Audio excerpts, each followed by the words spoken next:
Während der Garten noch im Winterschlaf liegt, kann ich endlich mit den Vorbereitungen für dieses Frühjahr beginnen. Ich fange an mit dem Aussehen von den Gemüsesorten, die sich ein bisschen schwer tun und länger brauchen, um zur Fruchtfolge zu kommen. Das heißt, ich werde auf jeden Fall Chilis, Physalis, Auberginen und Paprika in die Erde bringen. Das hat mich nämlich das letzte Jahr gelehrt, als wir die Paprika ernten wollen und dann eben nur jeweils eine Paprika am Strauch hatten, beziehungsweise gut, wir hatten schon mehr, aber die Blüten konnten nicht nochmal nachkommen. Dazu war einfach keine Zeit mehr und inzwischen war dann schon der Herbst da und es wurde kalt und die Pflanzen sind eingegangen. Deswegen will ich dieses Jahr früher sein. Also auf die Plätze, fertig, los! Um den Samen einen schnelleren Start zu ermöglichen, weiche ich sie ein paar Tage, bevor sie in die Erde kommen, ein. Hier habe ich die Physalis-Samen aus einer Supermarktfrucht getrocknet. Bei den Chilis hier bitte unbedingt an die Handschuhe denken. Denn wenn man das nämlich nicht tut und sich später ins Gesicht fasst, kann das ganz schön brennen. Das erste Mal möchte ich dieses Jahr Erdnüsse pflanzen. Wer denkt, er könnte sich das Geld sparen für teuren Samen, Erdnüsse bekommt man überall, den muss ich enttäuschen. Die Nüsse aus dem Supermarkt sind entweder geröstet oder gesalzen oder irgendwie anders behandelt. Ich musste mir wirklich ein Samentütchen mit 11 unbehandelten Erdnüssen kaufen.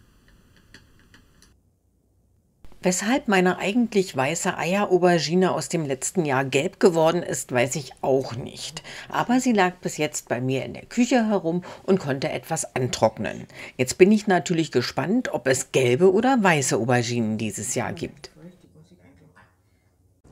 Am besten ist es natürlich, man legt sich seine ganzen Utensilien gleich zurecht, bevor man sich die Finger schmutzig macht und dann die ganze Erde in der Wohnung hat. Ich habe hier meine kleinen Anzuchtschalen. Ich habe hier die Samen, die ich schon so ein bisschen gewässert hatte, die dann alle eingepflanzt werden.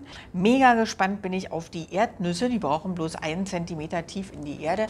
Ich denke, die werde ich in diese also in diese Anzuchtschale, die natürlich einfach nur übrig geblieben ist von Cocktailtomaten, einpflanzen.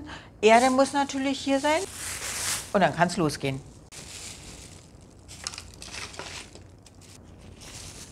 So, wenn das getan ist, sortieren wir hier noch Steine aus, dann wässern.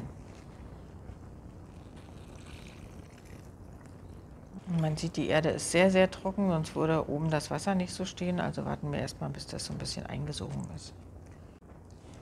Die Auberginen sollen 0,5 bis 1 cm tief in die Erde. Ich muss sie also nach dem Aussehen nur etwas ins Erdreich drücken. Und am besten gleich aufschreiben, was ich mir gerade eingepflanzt habe. Man ist hundertprozentig der Meinung, na so schnell werde ich das ja wohl nicht vergessen.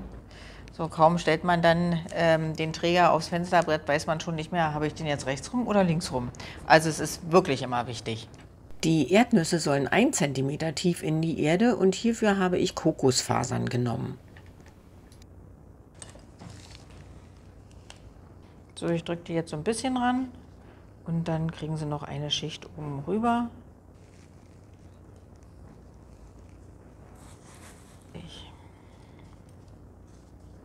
Auch die Physalis sollen nicht tiefer als 5 mm gesät werden. Es ist immer ratsam, mehr Samen zu säen, da man nicht weiß, wie viele Pflanzen wirklich wachsen und wie stark sie werden. So kann ich mir später die kräftigsten unter ihnen auswählen. Und zu guter Letzt kommt die Paprika. Direkt so, wie sie ist. Gekauft, aufgemacht. Und ausgesät. Genau 7 Tage später kommen die ersten Sprösslinge heraus.